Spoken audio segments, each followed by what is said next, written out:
الرحمن الرحیم میں جو مسئلہ پڑا تھا کہ جمعے کے خطبے کے دوران مسجد میں داخل ہونے والا کیا کرے گا، یہ مسئلہ زیر بحث تھا اور اس پر روایتیں چل رہی تھی اور یہ بات سامنے آئی کہ حضرت سلیق رضی اللہ عنہ نے جو نماز پڑھی تھی، حضور علیہ السلام نے انہیں فرمایا تھا کہ آپ کھڑے ہو کر نماز پڑھو، تو اس میں احتمالات ہیں اور ان احتمالات کا تذکرہ کرنے کے بعد پھر روایتیں پیش کی کہ دوران خطبہ بات کرنا، امر بالمعروف اور نہی عن المنکر کرنا بھی لغو ہے، تو نماز کا کہنا بھی لغو ہوگا۔ اس پر بات ہوئی اور نتیجہ یہ نکلا کہ حضرت سلیق کو جو حضور نے فرمایا تھا وہ نہی سے پہلے کی باتیں، لہذا اب یہ حکم منسوخ ہے۔ یہ بھی احتمال تھا کہ یہ خطبہ روک کر رسول اللہ علیہ السلام نے انہیں نماز کا موقع دیا ہوتا کہ مسجد میں داخل ہو کر اس وقت نماز پڑھنے کا طریقہ امت کے سامنے آ جائے۔ بہرحال منسوخ ہونے کی بات آخر میں کی تھی، وقد روی عن رسول اللہ صلی اللہ علیہ وسلم فی مثل ذلک ما، اس جیسی روایتیں موجود ہیں جو پیش ہو رہی ہے کہ حدثنا ابو بکر وابن مرزوق قال حدثنا مکی بن ابراہیم قال حدثنا عبداللہ بن سعید عن حرب بن قیس عن ابی الدرداء رضی اللہ عنہ عنہم انه قال جلس رسول اللہ صلی اللہ علیہ وسلم فی یوم جمعۃ علی المنبر یخطب الناس، رسول اللہ علیہ السلام جمعے کے دن ممبر پہ تشریف فرما ہوئے واقعہ سنانے والے ابو درداء رضی اللہ عنہ، اور دوران خطبہ ایک آیت پڑھی آپ نے۔ ابو درداء رضی اللہ عنہ فرماتے ہیں میرے دائیں طرف یعنی میرے پہلو میں حضرت ابی بن کعب الی جنبی، فقلت له یا ابی متى نزلت هذه الآية فأبى أن يكلمني حتى إذا نزل رسول الله صلى الله عليه وسلم عن المنبر قال ما لك من جمعتك إلا ما لغوت۔ جب حضور صلی اللہ علیہ وسلم خطبے میں آیت پڑھ چکے، میں نے ابی بن کعب سے پوچھا حضرت یہ آیت کب نازل ہوئی، کیونکہ میں نے پہلی دفعہ سنی تھی۔ انہوں نے بات کرنے سے انکار کیا، بالکل کوئی بات نہیں فرمائی۔ جب رسول اللہ علیہ السلام منبر سے اترے تو حضرت ابی بن کعب نے مجھے فرمایا ما لک من جمعتک الا ما لغوت، آپ کو آپ کے جمعے سے کچھ بھی نہیں ملا سوائے لغو کی، آپ نے ایک لغو حرکت کی، بس یہی آپ کو ملا۔ فرماتے ہیں کہ ثم انصرف رسول اللہ صلی اللہ علیہ وسلم فجئت، حضور علیہ السلام واپس تشریف لے گئے، میں ان کے پاس گیا اور میں نے ان کو یہ بتایا کہ حضرت آپ نے خطبے میں آیت تلاوت کی۔ میں نے ابی بن کعب سے پوچھا کہ یہ آیت کب نازل ہوئی، انہوں نے اس موقع پہ تو جواب دیا نہیں، اور آپ کے منبر سے اترنے کے بعد مجھے یہ فرمایا کہ آپ نے لغو حرکت کی، تو اس کا کیا حکم ہے؟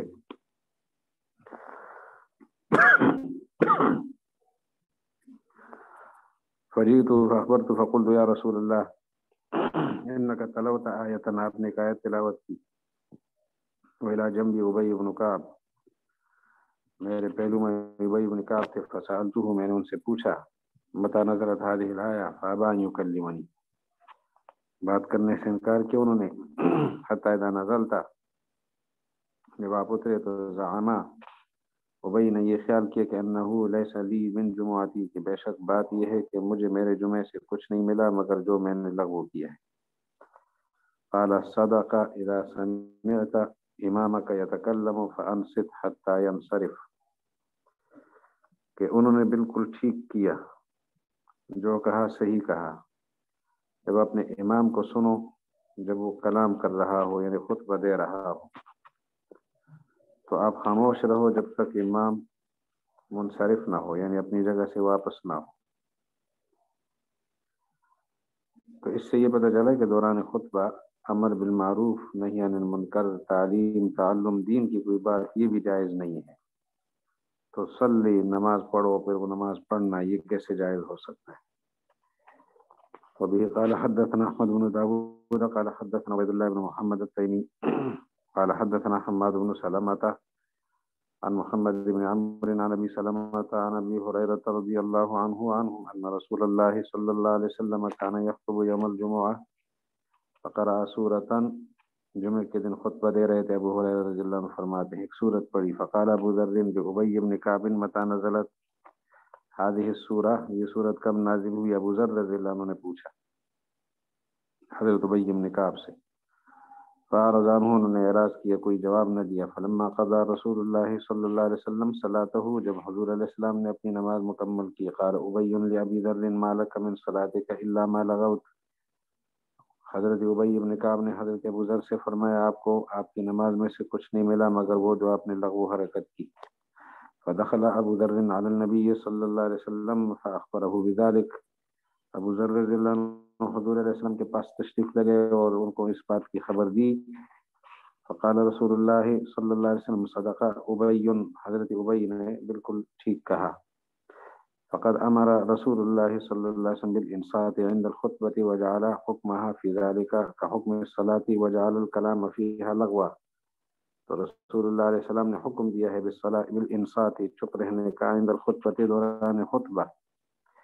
وجعل حکمها اور خطبے کا حکم انہوں نے قرار دیا ہے في ذلك اس معاملے میں کا حکم الصلاة جیسے نماز کا حکم ہے وجعل الكلام فيها لغوا اور اس میں کلام کرنے کو لغو قرار دیا ہے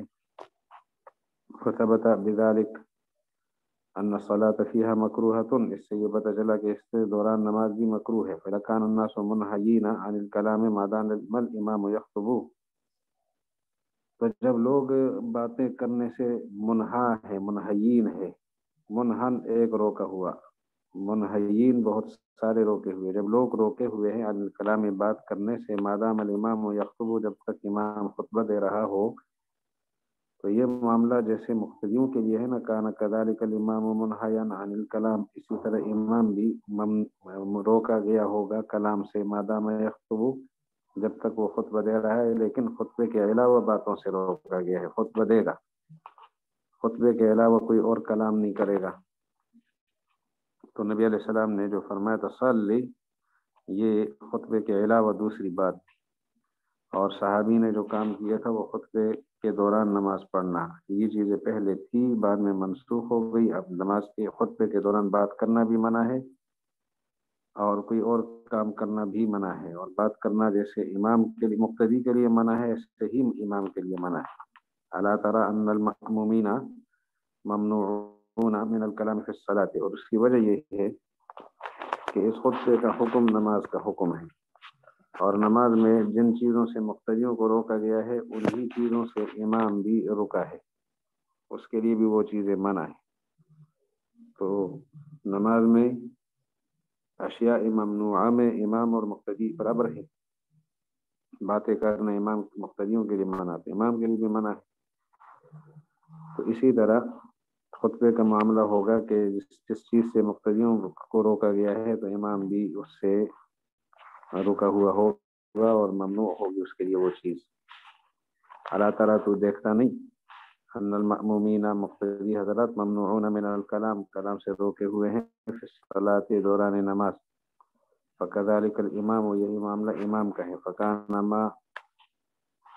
منع منه غیر الامام جس چیز سے غیر امام کو روکا گیا ہے فقد منع منه الامام اسی چیز سے امام کو بھی روکا گیا ہے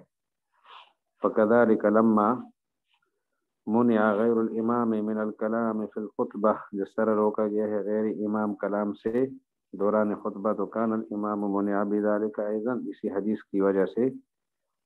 امام کو بھی روکا جائے گا یا بذلک اسی وجہ سے جس وجہ سے لما منع منہ لما فکذلک لما بھی ہو سکتا ہے لما زیادہ مناسب ہے لما منع غیر الامام تو کان الامام منع بذلک اسی وجہ سے امام کو بھی روکا جائے گا من الکلام میں بات کرنے سے جب غیر امام کلام سے رکا ہے تو امام بھی رکا جائے گا اسے بھی اس پر بھی پابندی ہوگی دوران خطبہ بما ہوا من غیرہا لیکن امام جو روکا جائے گا بما اس چیز سے ہوا من غیرہا جو خطبے کے علاوہ بات ہو یعنی مقتدی تو خطبے کے الفاظ بھی نہیں دہرائیں گے البتہ امام خطبہ دے گا اور خطبے کے علاوہ کوئی اور بات نہیں کرے گا. وقد روی عن رسول اللہ صلی اللہ علیہ وسلم فی ذلک ایضا، نبی علیہ السلام سے اس معاملے میں اسی طرح کی روایتیں بھی موجود ہیں، وہ پیش کرتے ہیں. چنانچہ فرماتے ہیں ما حدثنا ابن مرزوق ومحمد بن سليمان الباغندي قال حدثنا ابو الوليد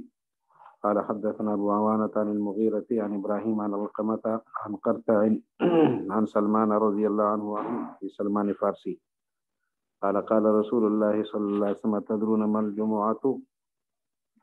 قلت الله ورسوله اعلم. جمعہ کیا چیز ہے؟ ہم نے کہا اللہ اور اس کا رسول جانے، وہ خوب جانتے ہیں. ثم قال تدرون ما الجمعة، پھر سوال کیا. ہم نے دوبارہ بھی اسی طرح کہا. پھر حضور علیہ السلام نے تیسری دفعہ چوتھی دفعہ پوچھا تو ہم نے آخر میں یہ کہا هو اليوم الذي جمع فيه ابوک، آپ کے بزرگ نے اس میں لوگوں کو جمع کر لیا تھا، قصی بن کلاب نے. قال لا ولكن اخبرك عن الجمعة ما من احد يتطهر. حضرت فرماتے ہیں سلمان فارسی کے جب حضور نے یہ سوالات بار بار کیے اور میں نے وہی جواب دیا تو آخر میں نے جو جواب دیا اس کو حضور علیہ السلام نے رد فرما کر فرمایا میں یہ بتانا چاہتا ہوں جمعے کے بارے میں کہ جمعے کی حقیقت یہ ہے کہ کوئی بھی آدمی یا تطہر و خوشبو حاصل کرے، طہارت حاصل کرے. طہارت یا تطہر ہے، یا تعطر نہیں، غلطی ہو گئی. یا تطہر کا معنی ہے طہارت حاصل کرے. ثم يمشي الى الجمعات، پھر جمعے کی طرف چلے. ثم ينصت، پھر خاموش رہے. حتى يقضي الامام صلاته، جب یہاں تک کہ امام اپنی نماز پوری کر لیں. ایسی صورت میں حتى يقضي الامام صلاته تو ما من ہے نا، پیچھے نفی کی ہے. کوئی بھی آدمی ایسا نہیں ہوتا جو طہارت حاصل کرے پھر نماز کے لیے جائے پھر خاموش رہے امام کے نماز کو مکمل کرنے تک، نماز کی تکمیل تک. ایسا کوئی نہیں کرتا. الا کان له کفارہ، مگر یہ چیز اس کے لیے کفارہ بنے گی. ما بینہ و بین الجمعات التي قبلها، اس کے اس وقت کے درمیان اور اس جمعے کے درمیان جو گزرا ہے. مجتنب المقتل، جب تک قتل کے اسباب سے بچے، یعنی ایسا کام کوئی نہ کرے جس کی وجہ سے قتل لازم آتا ہو. باقی چیزوں سے یہ کفارہ بن جائے گا، البتہ قتل والے کاموں کے نتیجے میں قتل ہونے سے یہ جمعہ نہیں روکے گا. تو اسی روایت کی اگلی سند وہی ہے. قال حدثنا احمد بن داود قال حدثنا الحمانی قال حدثنا ابو عوانة عن مغيرة عن ابي معشر عن ابراهيم ثم ذكر باسناده مثله وبه قال حدثنا ابن ابي داود قال حدثنا ابو الوهبي قال حدثنا ابن اسحاق عن محمد بن ابراهيم عن ابي سلمة بن عبد الرحمن وعن ابي امامة رضي الله عنهما وعنهم انهما حدثاه عن ابي سعيد الخدري رضي الله عنه وعن ابي هريرة رضي الله عنه ان رسول الله صلى الله عليه وسلم قال من اغتسل يوم الجمعة واستنى، غسل کیا جمعے کے دن، مسواک بھی کیا، ومس من طیب، خوشبو بھی لگائی، ان کان عنده، اگر پاس ہو، ولبس من احسن ثيابه، اور اس کے لیے اور اس نے من احسن ثيابه اپنے کپڑوں میں سے اچھے کپڑے پہن لیے.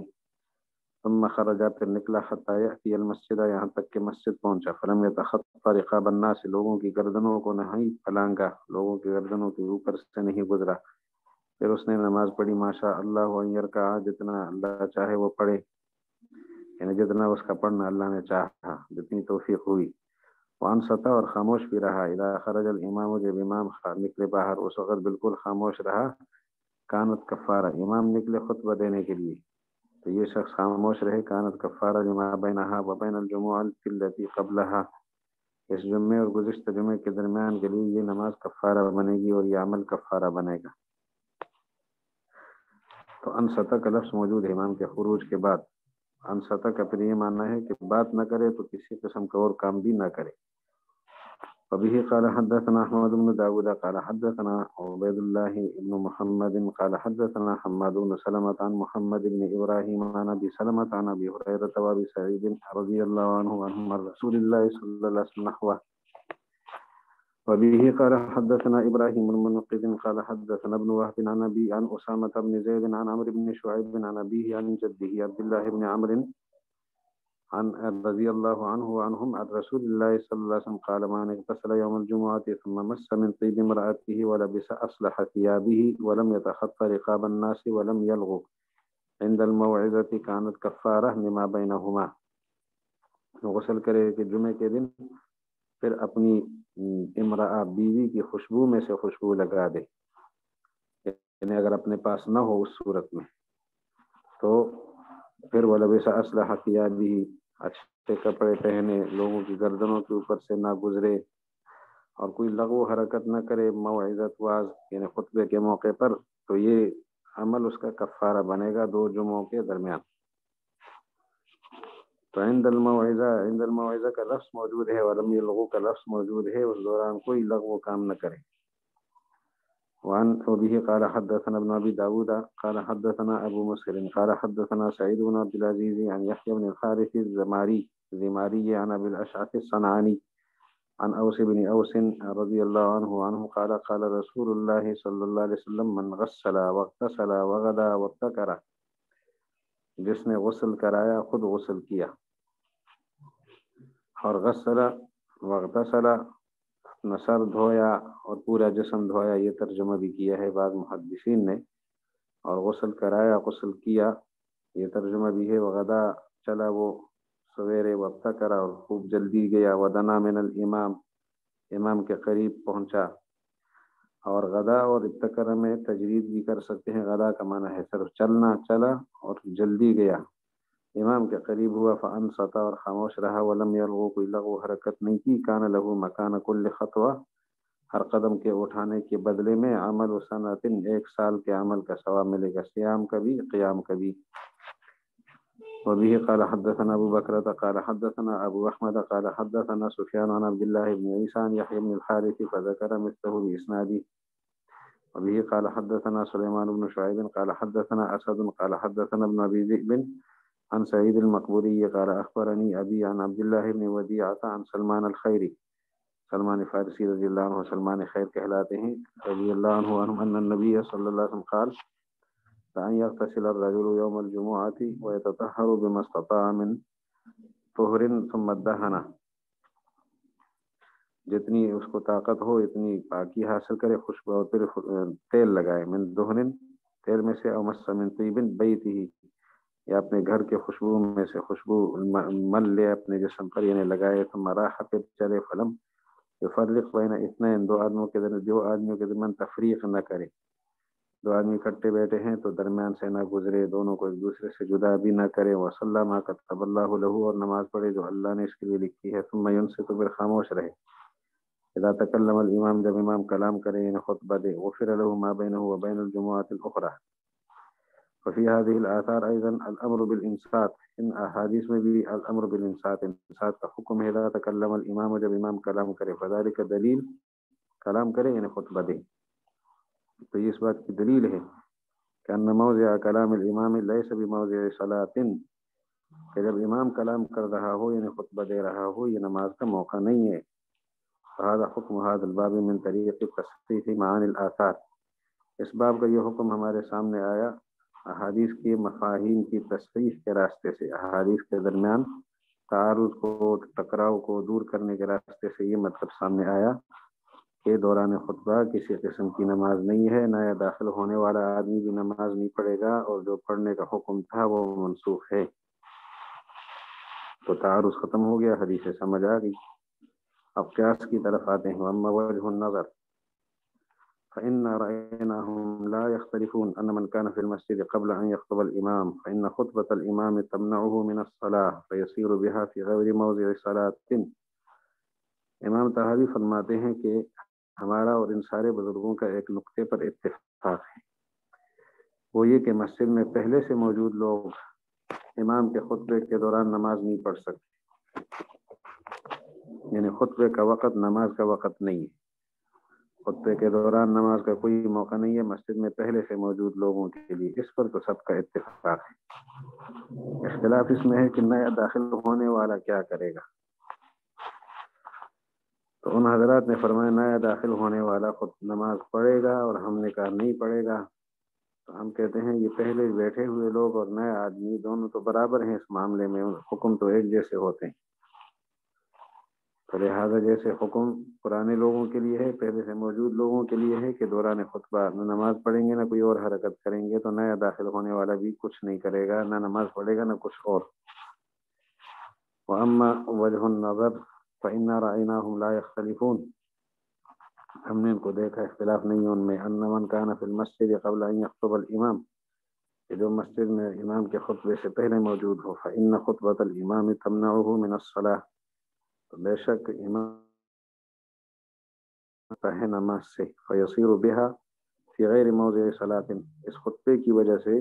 وہ نماز کے موقع کے غیر میں ہوتا ہے، نماز کے موقع سے نکل جاتا ہے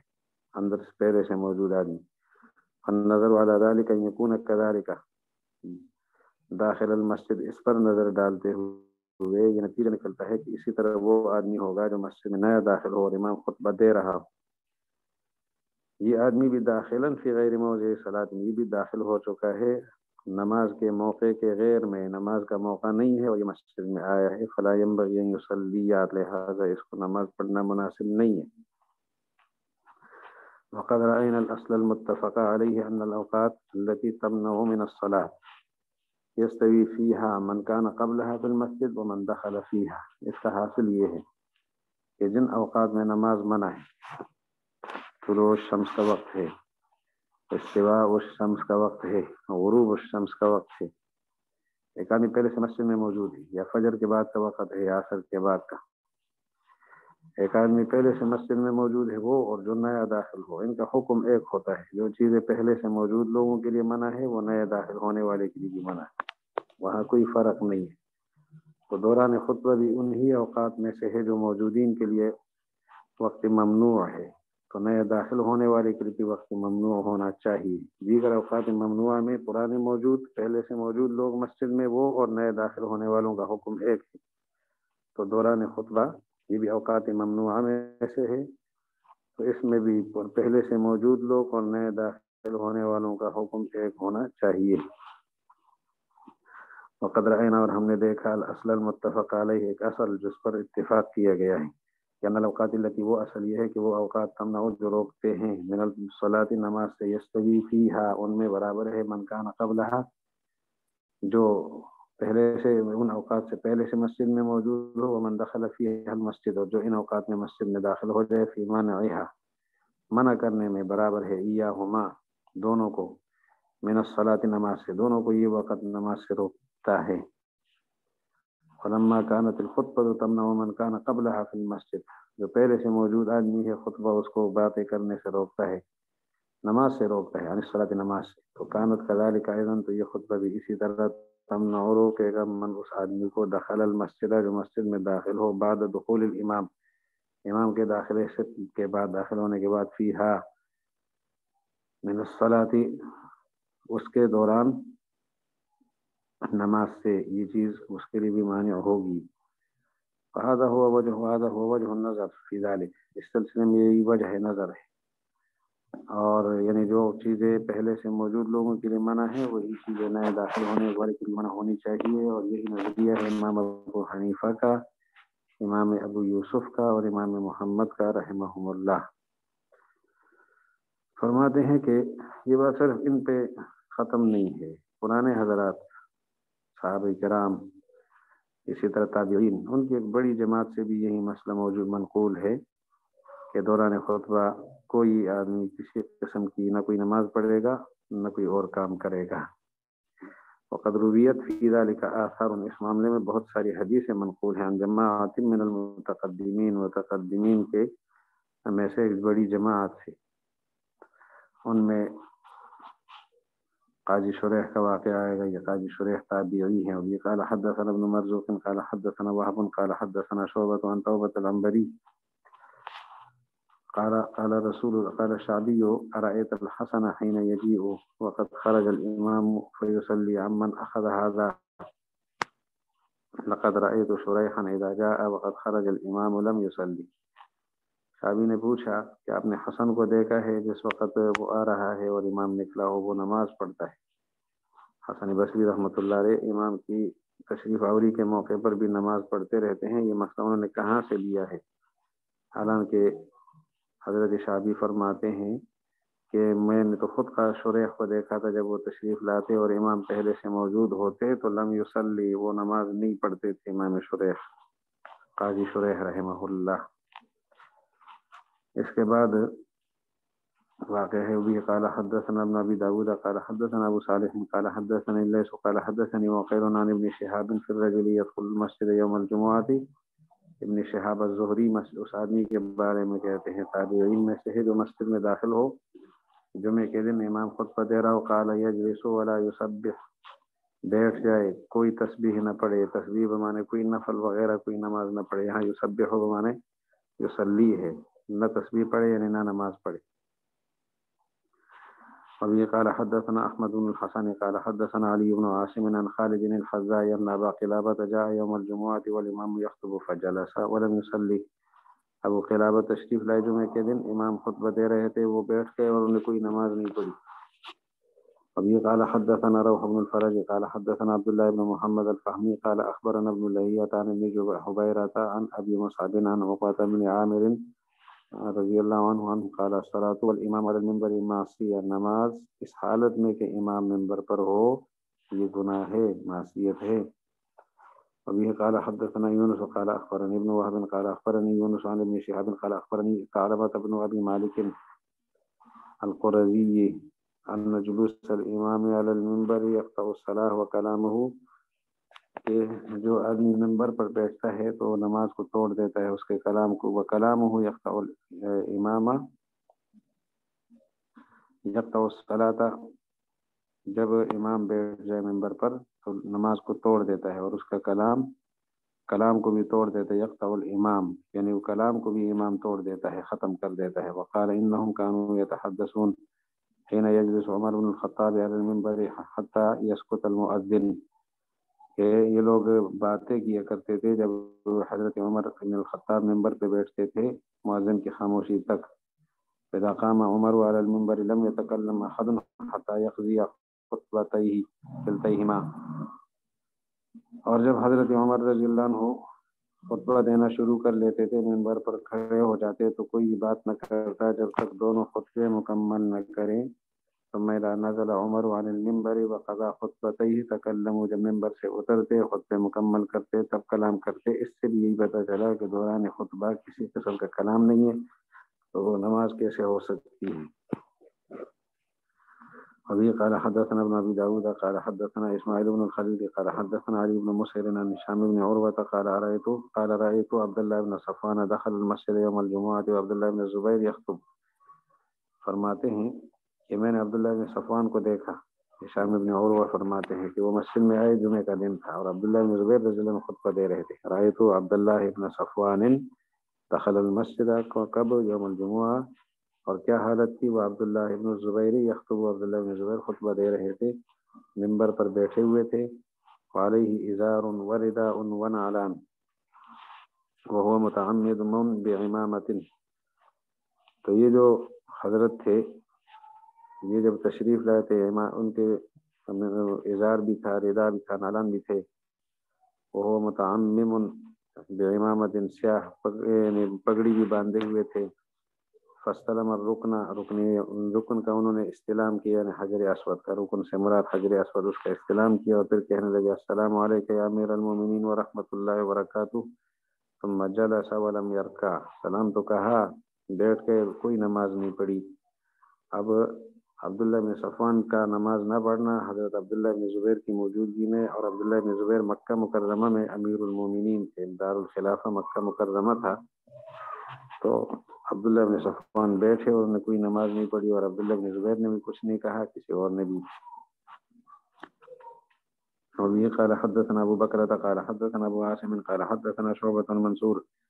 عن ابراہیم قال قیل لعلقمۃ تتکلم والامام یخطب او قد خرج الامام۔ منصور نے ابراہیم سے روایت کی ہے کہ علقمہ سے یہ کہا گیا، سوال ہوا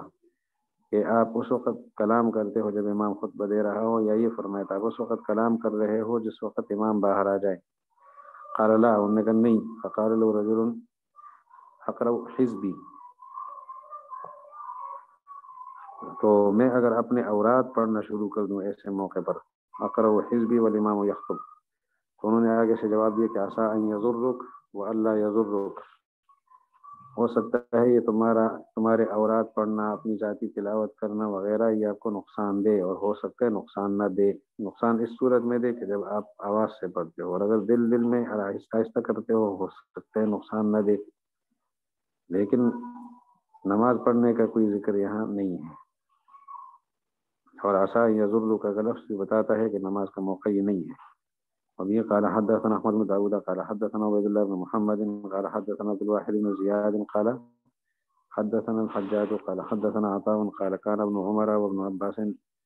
حضرت ابن عمر اور حضرت ابن عباس رضی اللہ عنہما یکرہان الکلام اذا خرج الامام یوم الجمعہ، کلام کو مکروہ سمجھتے تھے،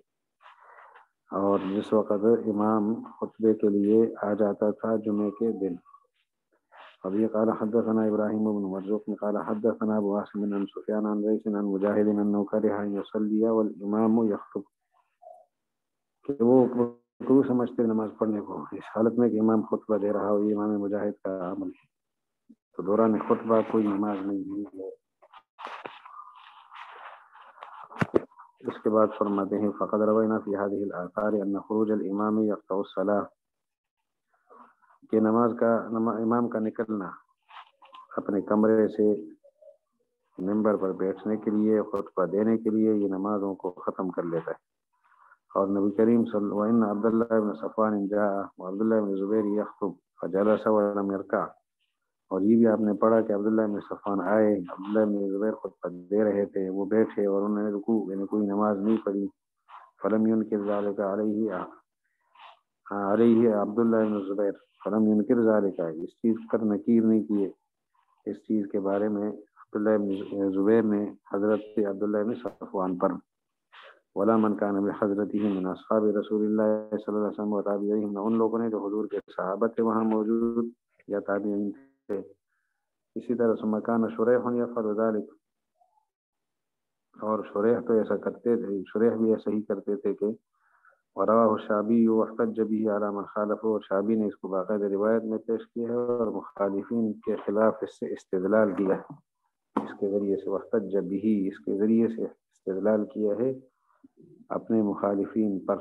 وشد ذلك الروایت عن رسول اللہ صلی اللہ علیہ وسلم مما قدمنا، وشد ذلك الروایت، اور مضبوط کیا ہے اس روایت کو رسول اللہ علیہ السلام سے، مما قدمنا ذکر ہو، جس کا ذکر ہم پہلے کر چکے ہیں، ثم من النظر الصحیح، اور یہ بھی ہے کہ وشد ذلك الروایت عن رسول اللہ، یہ الفاظ درست ہیں۔ وشد ذلك، اس چیز کو اور زیادہ مضبوط کر دیا اس روایت نے جو رسول اللہ علیہ السلام سے منقول ہے، مما قدمنا ذکر ہو، جس کا ذکر ہم پہلے کر چکے ہیں، جو حضور نے فرمایا جب آپ نے کوئی بات کی تو لغو کی حرکت کر لی۔ وشد ذلك، اور اس معاملے کو مستحکم اور مضبوط کر دیا کس نے؟ الروایت، روایت نے۔ کون سی روایت؟ عن رسول اللہ صلی اللہ علیہ وسلم، کہاں ہے؟ مما قدمنا ذکر ہو، جس کا ذکر ہم پہلے کر چکے ہیں۔ ثم من النظر الصحیح ما قدمنا، پھر نظر صحیح میں سے بھی ایسی چیز نے اس مسئلے کو مضبوط کیا، قد وصفنا، جس کو ہم بیان کر چکے، فلا ينبغي ترک ما قد ثبت بذلك الى غیره، تو جو ان چیزوں سے ثابت ہیں، روایات سے، اتنے صحابہ کے عمل سے، اسی طرح نظر صحیح سے، اس کا چھوڑنا ثابت، یعنی یہ چیزیں جو ثابت ہوگی اس کا چھوڑنا مناسب نہیں ہے دوسری چیز کی طرف جاتے ہوئے، کہ ہم دوسرا کام کریں اور اس کو چھوڑ دیں، یعنی نماز پڑھنا منع ہے، اس کو اپنانا پڑے گا، نماز پڑھنا جو ہے وہ مناسب نہیں ہے، لہذا اس کی طرف نہیں جائیں گے۔ ان قال قائل فقد روی عن رسول اللہ صلی اللہ علیہ وسلم قال اذا دخل احدكم المسجد فلا يجلس، جب تم میں سے کوئی نماز پڑھے، حضور نے فرمایا اذا دخل احدكم المسجد، تم میں سے کوئی شخص مسجد میں داخل ہو جائے، فلا يجلس حتى يركع ركعتين، تو نہ بیٹھے جب تک 2 رکعتیں نہ پڑھ لے، فلا يجلس، نہ بیٹھے، حتى يركع ركعتين، جب تک 2 رکعتیں نہ پڑھ لے۔ وذكر في ذلك ما حدثنا، جب تم میں سے مسجد میں داخل ہو اور جب تک 2 رکعتیں نہ پڑھ لے اس وقت تک نہ بیٹھے، اور اس سلسلے میں معترض نے یہ حدیث اگر پیش کر لی، ما حدثنا یونس قال حدثنا سفیان عن عثمان بن ابی سلیمان سمع عامر بن عبد الله بن الزبیر يخبر عن عمرو بن سليم عن ابي قتادة رضي الله عنه ان النبي صلى الله عليه وسلم قال اذا دخل احدكم المسجد فليركع ركعتين قبل ان يجلس. ابو قتادہ رضی اللہ عنہ کی روایت ہے جب تم میں سے کوئی شخص مسجد میں آئے اور تو چاہیے کہ 2 رکعتیں پڑھے بیٹھنے سے پہلے. اسی طرح محترز نے اس روایت کو بھی اگر پیش کیا. ربيع الجدي قال حدثنا ابو الاسود قال حدثنا بكر بن مضر عن ابن عجلان عن عامر بن عبد الله فذكر باسناده مثله. وبه قال حدثنا صالح بن عبد الرحمن قال حدثنا القعنبي قال حدثنا مالك عن عامر بن عبد الله فذكر باسناده مثله. وبه قال حدثنا ابن مرزوق قال حدثنا ابو اسحاق الزبير يعني ابراهيم بن زكريا قال حدثنا حماد بن سلمة عن سهيل ابن ابي صالح عن عامر بن عبد الله بن الزبير عن عمرو بن سليم الزرقي عن جابر بن عبد الله رضي الله عنه عن النبي صلى الله عليه وسلم مثله. تو معترض نے اگر ان حدیث کو پیش کر کے یہ اعتراض کیا کہ یہاں تو یہ ہے کہ بیٹھنے سے پہلے 2 رکعتیں پڑھے مسجد میں داخل ہونے کے بعد. فهذا يدل على انه ينبغي لمن يدخل المسجد. اس حدیث کا تو ظاہر یہ بتاتا ہے کہ جو بھی مسجد میں داخل ہو وہ نماز پڑھے گا. والامام یخطب اگرچہ امام خطبہ کیوں نہ دے رہا ہو اور اس موقع پر بھی اللہ یجلس حتی یصلی رکعتین وہ نہ بیٹھے جب تک 2 رکعتیں نہ پڑھے. اگر کسی نے یہ اعتراض اٹھایا تو ایسے موقع پر کیا کریں گے؟ تو اس کا جواب دیتے ہیں قیل له سے کہا جائے گا ما فی ذلک دلیل علی ما ذکرت. روایت درست ہیں لیکن ان میں دلیل اس چیز پر موجود نہیں ہے جو تم ذکر کر چکے ہو. انما هذا علی من دخل المسجد فی حال. یہ تو جو روایتیں بتا رہی ہے تو اس صورتحال کے لیے ہے اور اس موقع کے لیے ہے جب آدمی مسجد میں داخل ہو اور مسجد میں داخل ہو کر موقع ایسا ہو کہ اس موقع پر نماز درست ہو نماز صحیح ہو. فی حال یحل فیها الصلاۃ نماز حلال ہو. لیس علی من دخل المسجد فی حال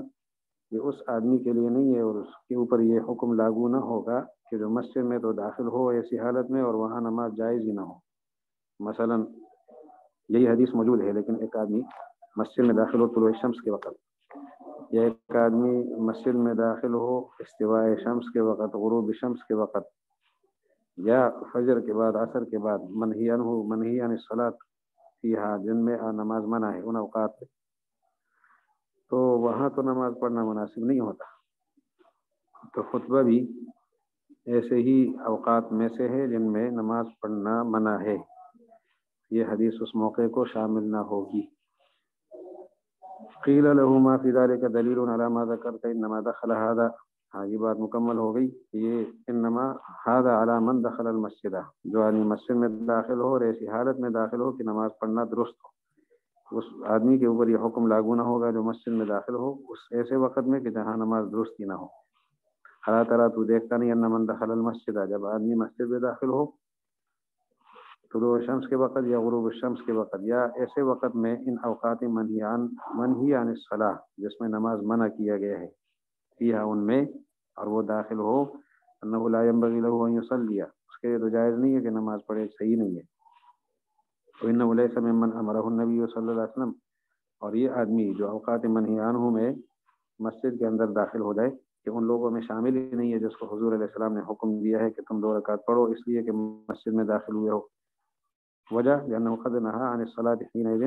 کہ ان اوقات میں نماز پڑھنے سے تو پہلے سے حضور نے روکا ہوا ہے. وكذلك الذي دخل المسجد والامام يخطب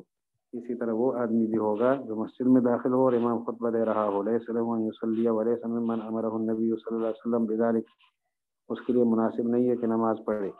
اور نہ ان لوگوں میں وہ شامل ہے جن کو حضور علیہ السلام نے اس چیز کا حکم دیا ہے. وانما دخل في امر رسول الله صلی اللہ علیہ وسلم الذي ذكرته حضور علیہ السلام کے اس حکم میں وہ آدمی داخل ہوگا جس کو تم ذکر کر چکے ہو اس روایت میں من لو كان في المسجد قبل ذلك فآثر ان يصلي كان له ذلك کہ جو مسجد میں ہو اور اس سے پہلے کیا مانا ان اوقات سے پہلے منہیان ہوا اوقات سے پہلے تو حضور علیہ السلام نے ترجیح دی اس بات کو کہ وہ اس موقع پر نماز پڑھ لے. یا فآثر حضور نے نہیں اس آدمی نے یہ چاہا فآثر اس کو یہ شوق ہوا کہ یصلی نماز پڑھے نماز پڑھنے کی وہ ترجیح دی اس نے تو کان له ذلک اس کے لیے اس کی گنجائش ہے. ان اوقات سے پہلے مسجد میں داخل ہوا خواہش ہوئی کہ نماز پڑھوں تو پڑھ سکتا ہے لیکن فاما من لو کان فی المسجد قبل ذلك لم یکن له، اس سے پہلے ہو، پہلے کے کیا معنی یعنی منہیان ہو اوقات میں ہو تو پھر مناسب نہیں ہے. فلیس له بداخل فی ذلك، اس میں داخل ہی نہیں ہے. ولیس له ان یصلی، اور وہ نہیں نماز پڑھ سکتا. قیاسا علی ما ذکرنا من حکم الاوقات المنہی عنہ منہی عن الصلاۃ فیہا، قیاس کرتے ہوئے ان چیزوں پر جن کو ہم ذکر کر چکے ہیں، یعنی وہ اوقات جن میں نماز پڑھنے سے روکا گیا ہے. التی وصفنا، جن کو ہم بیان کر چکے. یہ اعتراض خود بخود ختم ہو گیا. نیا باب قائم کرتے ہیں کہ باب الرجل يدخل المسجد والامام في صلاة الفجر ولم يكن ركع يركع او لا يركع. ایک آدمی فجر کی نماز کے وقت مسجد میں داخل ہوا اور نماز فجر کھڑی ہے مسجد میں، امام صاحب نے مقتدیوں کو کھڑا کر کے نماز شروع کی ہوئی ہے. یہ آدمی مسجد میں جب پہنچا تو اس نے سنتیں نہیں پڑھی ہوئی. ان سنتوں کے ساتھ کیا کرے گا؟ پڑھے گا یا نہیں پڑھے گا؟ تو ظہر کی سنتیں اگر نہیں پڑھی تو ظہر کی نماز کے بعد پڑھ لے گا، جماعت میں شامل ہوگا. لیکن فجر کی سنتوں کا کیا ہوگا؟ عصر کے وقت اس نے نوافل کا معمول بنایا ہے یا سنن غیر مؤکدہ کا معمول بنایا ہے، مسجد میں پہنچا، جماعت کھڑی ہوگی تو جماعت میں شامل ہوگا، وہ نوافل اور سنتیں چھوڑے گا. عشاء کا بھی یہی معاملہ ہے، لیکن فجر کا معاملہ ذرا مختلف نوعیت کا ہے، اس میں اختلاف ہے. تو باب الرجل يدخل المسجد والامام يخطب، ایک شخص مسجد میں داخل ہو اور والامام فی صلاۃ الفجر، امام صلاۃ فجر میں ہو. ولم یرکع، اس نے 2 رکعتیں پڑھی نہیں ہے جو اس کی سنتیں ہیں، پڑھے گا یا نہیں پڑھے گا؟ ذکر رکوع کا ہے، مراد اس سے نماز ہی. تو اس پر حضرت ابو ہریرہ رضی اللہ عنہ کی 3 روایتیں پیش کر کے تبصرہ کریں گے اور اس سے نتیجہ نکالیں گے. اس کا حاصل یہ ہوگا کہ جب ایک آدمی سنتیں پڑھے بغیر مسجد میں آیا، نماز کھڑی ہے، تو وہ کسی قیمت پر سنتیں نہیں پڑھے گا، سیدھا جا کر نماز میں شامل ہوگا. اس کے سنتیں پڑھنا جائز نہیں ہے. ائمہ 4 میں یہ نظریہ شافعیہ کا بھی ہے اور حضرت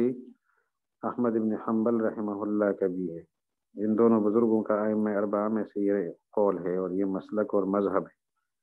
اور جن حضرات کے ہاں داخل ہونا ضروری ہے، یعنی وہ سنتیں پڑھ کر داخل ہوگا نماز میں، یہ نظریہ ہے امام ابو حنیفہ، امام ابو یوسف، امام محمد اور بہت سارے دوسرے حضرات کا. وہ فرماتے ہیں کہ نماز کے فوت ہونے کا خطرہ نہ ہو تو سنتیں پڑھ کر نماز میں شامل ہو جائے، فوت ہونے کا خطرہ ہو تو پھر نہ پڑھے. لیکن حضرت شافعی اور احمد بن حنبل فرماتے ہیں بہر صورت وہ نماز میں یعنی فرض نماز میں شامل ہوگا اور سنتیں نہیں پڑھے گا. چنانچہ ابو روایت ہم سنتے ہیں. وبه قال حدثنا ابراهيم بن مرزوق قال حدثنا ابو عاصم عن زكريا بن اسحاق عن عمرو بن دينار عن سليمان بن يسار عن ابي هريره رضي الله عنه عن رسول الله صلى الله عليه وسلم قال اذا اقيمت الصلاه فلا صلاه الا المكتوبه. جب نماز کھڑی ہو جائے، فرض نماز کے علاوہ کوئی نماز نہیں ہے. کوئی بھی نماز کھڑی ہو جائے تو فرض نماز کے علاوہ کوئی اور نماز نہیں ہے، یہ مطلب نکلتا ہے اس سے. تو اس میں فجر کی سنتیں بھی مراد ہے کہ سنتیں بھی نہیں پڑھے گا اور فرض میں شامل ہوگا. یہ ابو ہریرہ رضی اللہ عنہ کی روایت. اور یہ قال حدثنا محمد بن النعمان قال حدثنا ابو مصعب قال حدثنا عبد العزيز قال احمد الاصبهاني الصواب. کہتے ہیں احمد بن اصبہانی کا لفظ استعمال ہوا ہے، لیکن یہ درست یہ ہے کہ ابراہیم ابن اسماعیل ہے. عن اسماعیل ابن ابراہیم ابن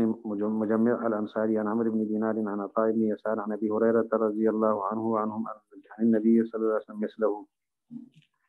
قال ابو جعفر فذهب قوم الى هذا الحديث. اس حدیث کی طرف پوری قوم گئی ہے. فكرهوا للرجل ان يركع ركعتي الفجر في المسجد والامام في صلاه الفجر. انہوں نے مکروہ سمجھا ہے ایک انسان کے لیے کہ وہ 2 رکعتیں فجر کی پڑھے اور مسجد میں پڑھے اور اس حال میں پڑھے کہ امام صاحب فجر کی نماز میں داخل ہو گئے ہوں. وخالفهم في ذلك آخرون. دوسرے لوگوں نے مخالفت کی ہے، ابو حنیفہ رحمۃ اللہ علیہ اور ان کے پیروکار خاص طور پر. فقالوا لا بأس بأن يركعهما.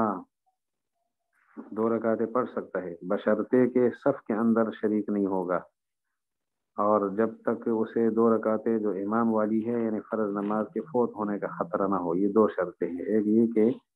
2 رکعتیں فوت ہونے کا خطرہ نہ ہو، اور دوسری بات یہ ہے کہ صف کے اندر شریک ہو کر کھڑا نہیں ہوگا.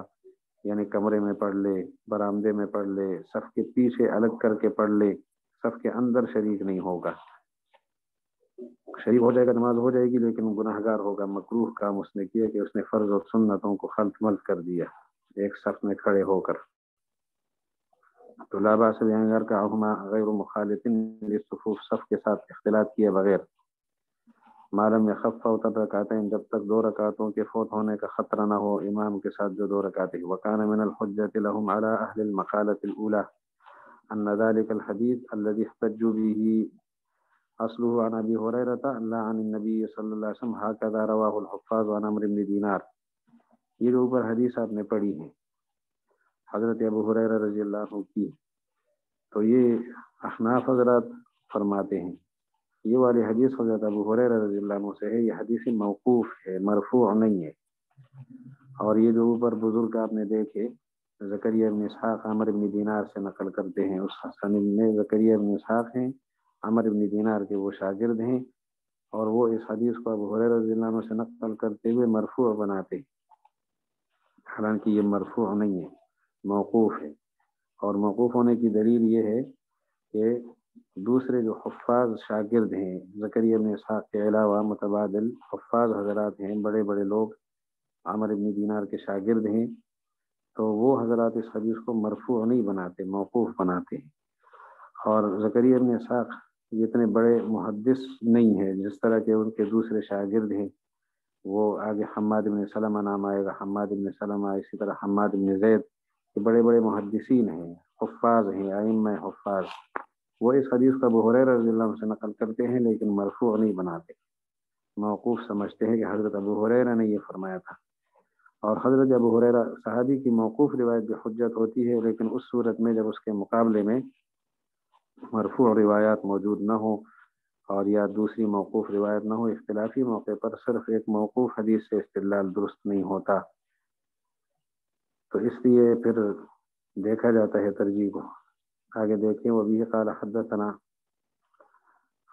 ابو بکر قال حدثنا ابو عمر الظریف قال اخبرنا حماد بن سلمة وحماد بن زید، یہ دو بزرگ آ گئے، حماد بن سلمہ اور حماد بن زید، عن عمرو بن دینار، یہ دونوں عمرو بن دینار کے شاگرد ہیں، عن عطاء بن یسار عن ابی ہریرہ بذلك، لیکن ولم يرفعه، اس کو مرفوع نہیں بنایا، فصار اصل هذا الحديث عن ابی ہریرہ لا عن النبي صلی اللہ علیہ وسلم، اس حدیث کی اصل ابو ہریرہ سے ہے، حضور علیہ السلام سے نہیں ہے، یہ موقوف روایت ہے، مرفوع نہیں ہے۔ اور موقوف روایت اختلاف کے موقع پر قابل قبول نہیں ہو سکتی جبکہ مقابلے پر مضبوط دلیلیں موجود ہوں۔ وقد خالف ابا ہریرہ فی ذلک جماعت، یہ دراصل وہ جواب ہے کہ ابو ہریرہ کی موقوف حدیث کیوں حجت نہیں ہے کہ بھئی صحابہ کرام کی ایک بڑی جماعت نے ابو ہریرہ کی مخالفت کی ہے، سنذکر ما روی عنہم من ذلک فی آخر هذا الباب، اور اس میں سے بہت ساری چیزیں اس باب کے آخر میں ہم ذکر کریں گے انشاءاللہ تعالی۔ تو ابو ہریرہ کی مخالفت بھی موجود ہے، جماعت کی طرف سے موجود ہے، ان کی موقوف روایت کو کیسے آپ حجت بناتے ہیں، تو انشاءاللہ پھر مزید کل کریں گے۔